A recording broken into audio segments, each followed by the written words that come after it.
ভূতমশাই, যেখানে ভয়ও ভয় পায়।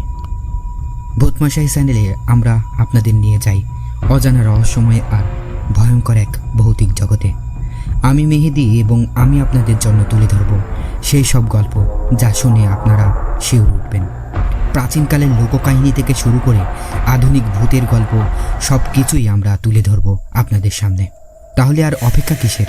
আলো নিভিয়ে বসুন, কানে হেডফোন লাগান এবং ডুব দিন ভৌতিক অভিজ্ঞতার এক অদ্ভুত জগতে। ভূতমশাই চ্যানেলে আজই সাবস্ক্রাইব করুন এবং নতুন নতুন গল্পের নোটিফিকেশন পেতে বেল আইকন চাপুন। মনে রাখবেন, ভূতমশাই, যেখানে ভয়ও ভয় পায়। তো চলুন শুরু করছি আজকের গল্প। শুরুটা সেই রাতের আগে। হোসেন ছিলেন বগুড়ার একটি ছোট্ট গ্রামে বাস করা সাধারণ কৃষক।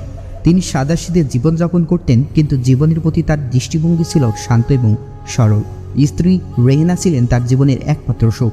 তাদের সন্তানাদি হয়নি, কিন্তু তাতে তাদের দাম্পত্য জীবনের কোনো ত্রুটি ছিল না।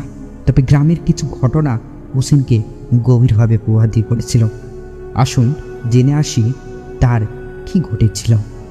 জানতে হলে অবশ্যই পুরো ঘটনাটি শুনতে হবে এবং যারা যারা আমার চ্যানেলে নতুন তারা অবশ্যই সাবস্ক্রাইব করে দেবেন এবং ভিডিওটি লাইক কমেন্ট শেয়ার করে দেবেন। তো চলুন শুরু করছি। গ্রামের বৃদ্ধরা প্রায়ই বলতো গ্রামের পাশের পুরনো গোরস্থানে ছিল পরীদের বাস। গোরস্থানের দিকে সন্ধ্যার পর কেউ যেতে সাহস করত না। কথিত ছিল যে কেউ সন্ধ্যার পরে সেই গোরস্থানের কাছে গেলে তার জীবনের অশান্তি নেমে আসবে। একদিন হোসেনের এক সহকর্মী রাসেল সন্ধ্যার সময় ওই গোরস্থানের পাশ দিয়ে হেঁটে যাওয়ার পর অসুস্থ হয়ে পড়েন। তাকে দেখে মনে হচ্ছিল যেন সে কোনো অদ্ভুত ভয়ঙ্কর কিছু দেখেছে। রাসেল কিছুদিন পর মারা যান এবং তার মৃত্যুর কারণ অজানা থেকে যায়। এরপর থেকেই হোসেন গোরস্থানের কাছে যেতে ভয় পেতেন। যদিও তিনি এটিকে সবসময় কুসংস্কার বলেই মনে করতেন, কিন্তু সেই রাতে তার ভাবনা বদলে যায়। কি হয়েছিল সেই রাতের ঘটনা? আসুন সেই ভয়ঙ্কর রাতের সূচনা কীভাবে হলো জেনে আসি। রাতটি ছিল অমাবস্যার রাত। আকাশে কোনো চাঁদ ছিল না, চারিদিকে অন্ধকার পর্দা। দিনটি ছিল অন্য দিনের মতোই। হোসেন জমিতে কাজ করে সন্ধ্যায় বাড়ি ফিরছিলেন, কিন্তু তার স্ত্রীর শরীর খুব খারাপ ছিল, তাই তিনি ওষুধ আনতে বাজারে গিয়েছিলেন। বাজার থেকে ফেরার পথে গোরস্থানের শর্টকাট রাস্তা দিয়ে বাড়ি যাওয়ার সিদ্ধান্ত নিলেন। যদিও ভেতরে একটা ভয় ছিল, কিন্তু সময় বাঁচানোর জন্য এটিই ছিল সঠিক পথ। গোরস্থানের কাছাকাছি আসার পর হোসেনের মনে এক ধরনের অস্বস্তি শুরু হয়। বাতাস ছিল নিস্তব্ধ, পাখির ডাকও শোনা যাচ্ছিল না, এমনকি গাছের পাতাগুলো যেন থেমে গেছিল। হঠাৎ করেই তার সামনে অদ্ভুত কিছু ঘটতে শুরু করলো। হোসেন দেখল দূরে এক জায়গায় মিটে মিটে আলো জ্বলছে। প্রথমে ভেবেছিলাম কেউ হয়তো কবরস্থান পরিষ্কার করছে, কিন্তু আলোটা কেমন যেন অপার্থিব মনে হচ্ছিল। তিনি আলোর দিকে হাঁটতে থাকলেন। একটু কাছে আসতেই দেখলেন একটা সাদা পোশাক পরা ছায়ামূর্তি কবরের পাশে দাঁড়িয়ে আছে।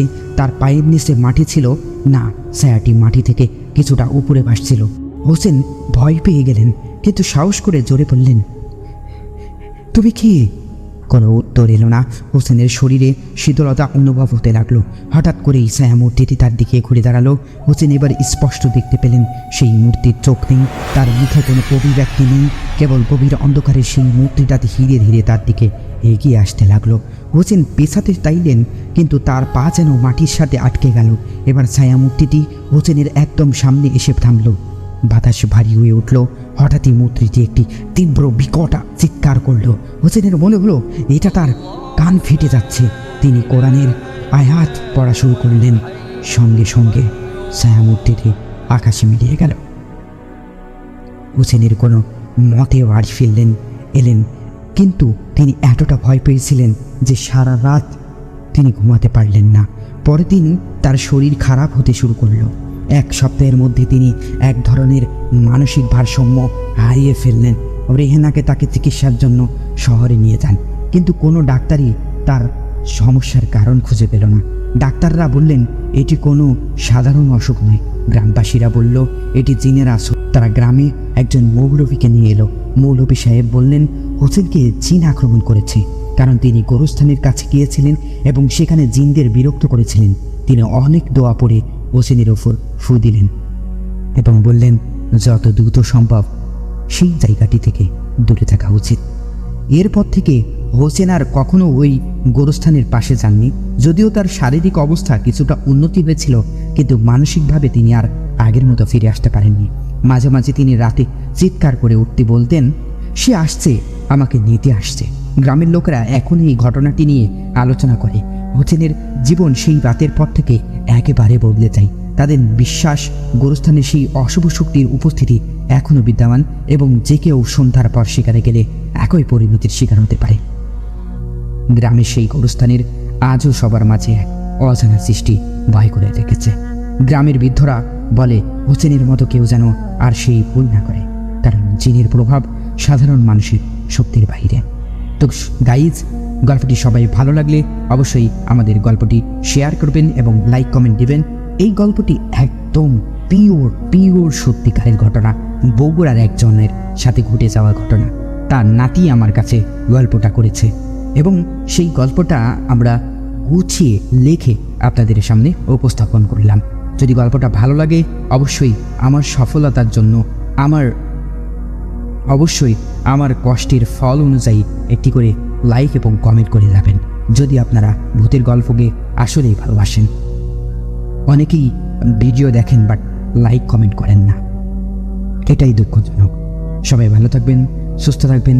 আমরা জানি আপনারা সবসময় ভালো থাকবেন এবং আপনারা অনেক ভালো। তাই please hit the bell icon and subscribe my channel. আল্লাহ হাফিজ।